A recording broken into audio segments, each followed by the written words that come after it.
Hello, I'm Emma Bell, and welcome to this presentation of a small slice of what we've been looking at Grimsby Institute with the C4Me team. This little portion of our research is looking into Year 11 Maths dietary requirements. But first of all, who are we? The C4Me team is the name of Grimsby Institute Centre.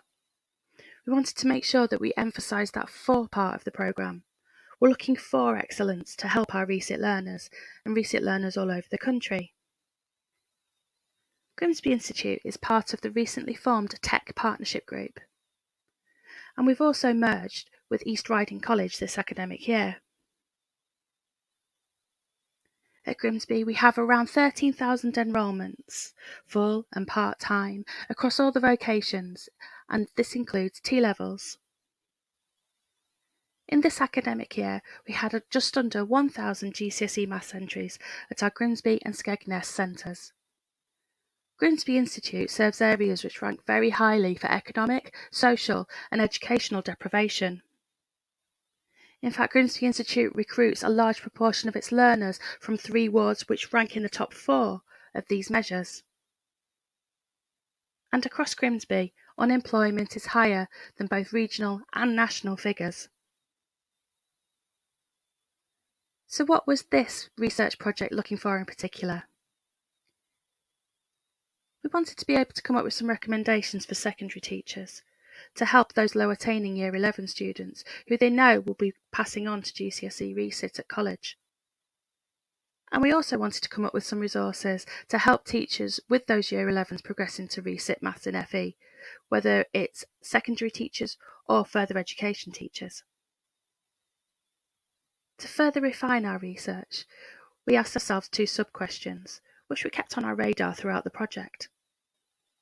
How do teachers themselves affect students' perceptions of RESIT in GCSE Maths? And what is the transition from secondary to FE Maths like for the learners themselves? We all know that literature in FE Maths is quite thin on the ground, and it's wonderful that the whole Centres project is adding to the library of materials that are available to FE Maths teachers and academics. Quite often the literature that we looked at didn't primarily focus on maths or primarily focus on FE, but we were able to draw from it. For instance, we were able to find studies which looked at the transition from Year 11 to college for SEND students. We had anecdotal evidence that students were disheartened when they came to college because they'd been threatened with having to resit college if they didn't pass at school. We couldn't find anything to back this up in the literature. We were very aware of any biases that we might feel with resit being seen as a punishment as we were going through our literature and through the process. But again, we found no evidence of this. So even though we weren't able to find any evidence which backed up the thought that a resit was a punishment, we did find evidence about the cycle of failure and how learners feel when they're resitting the same exam over and over again, especially through Sue Johnston Wilder and Anna Bellamy. That focus and our literature review also led us to the fact that anxiety is quite often passed from a teacher to student in a maths anxiety way. So could it be true that the anxiety that a teacher feels about their learners passing could also be transferred to their learners? It was clear after the literature review that we needed to talk to the learners themselves. I want to quickly talk you through the methodology that we've used in this short project. Action research follows cycles, and we should make sure that every cycle feeds into every other cycle and refines as we go. Our aim with this was to have 1 cycle of research, but we've already fallen into more cycles as we go, especially as we prepare for the Year 11s coming in. Throughout, we have GDPR, we have ethics, and we have the informed consent of our learners on our radar when we're collecting any data. Of course, COVID restrictions had an impact on how we collected our data, but we made the best of the situation and used technology to our advantage. Primarily, our data was collected through a student survey for this project, but we were able to do lots of analysis on the data as the questions took different forms, for instance, short answers and long answers that we were able to code and look for themes. We refined our aims and objectives as we went, making sure that the data was rich and really focused on what we were looking for in the first place. We were able to use Microsoft Forms to send a questionnaire to learners who had recently started with us on FE Maths. These are the questions, and I know they're really small, but I'm going to go through them one by one. We asked about feelings. Are they happy that they're doing maths at college? We're actually a bit surprised by the answers here. Only 17 of all the respondents said no, they weren't happy. Everyone else was kind of a bit of both, or they were quite happy to be doing it. That really surprised us. We wanted to get a picture of information and guidance. So when did these learners first find out that they'd be taking maths at college alongside their main aim? Was it while they were at school, when they collected their results, when they enrolled, or even once they started lessons?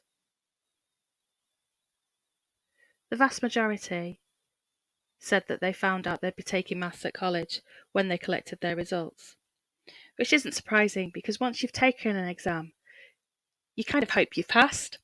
So it's not until you open that envelope that you realise that is when you're going to have to resit maths. We asked the students to be honest. How did they feel when they found out they'd have to take maths at college alongside their main studies? Of course, we asked them to be professional, but we wanted an honest answer. Overwhelmingly, that first impression when they found out that they had to do maths at college was negative. They were annoyed, they weren't happy, they were disappointed. We wanted to find out if the learners heard phrases like, if you don't pass now, you'll have to do maths at college. If you don't pass now, you'll regret it. We also wanted to know if they heard they'd actually like maths at college. Again, overwhelmingly, we seem to have some negative responses here. If you don't pass now, you'll regret it. If you don't pass now, you'll have to do it at college. There was nothing in this about it being part of a journey. Yes, you might not pass now, but you're not ready yet. Let's see what you can get soon. We wanted to make sure that we had a broad spread of different schools in our data, so we asked the learners what school they went to. There were over 30 different feeder schools that the learners came from within the survey, and we also had some homeschooled learners as well. Then a bit of a risky question. Was there anything else they'd like to tell us about their experiences with maths at school? And again, we asked them to keep their language professional, but we did want an honest answer, so we left quite a large free text box. Those that chose to leave an answer in this box, again, were overwhelmingly negative towards school. They were negative towards teachers, the amount of support, the class sizes. A response that was repeated quite a few times was that the learners found exams a problem. It was the exam at the end of the course that was an issue. But we also found that they were quite positive towards college, appreciating the need to work and that college was better than school. This small snapshot of how the students feel when they come to college after being at school has enabled us to make a few recommendations that we're hoping to act upon ourselves in this transition period. We're going to write this into our report. Firstly, we'd recommend that the language used around resit is a lot more positive. Language can really help motivate, and by using the right information and guidance for learners, we can make sure that they hit the ground running when they come to us in September from schools. If the learners know that the resit is just part of their journey, that it's not a punishment, that it's okay to be in the maths class, to be working towards that grade that's going to help them in the future, then that's going to make a massive difference to our learners. We're already moving forward with these recommendations at Grimsby and thinking about how we can implement them. If the learners are in the right mindset when they come to us, that can have a massive impact on their learning and on their engagement and on their progress. We're putting things into action already for these Year 11s coming through this year, looking at that information and guidance with our transition team, but also tying it into English, because quite often, as we know, the learners that do maths are also doing resit English. So to sum up, The dietary requirements of Year 11 maths students must include the fact that they're on part of a journey. The school system in England and Wales is quite unusual in that there is that break between 11 to 16 and then 16 to 19. We need to make sure that that break in between the two has as little impact on the learners as possible. With the right language, the right motivation, and the right message that this is a journey, we could really help our learners. Thank you.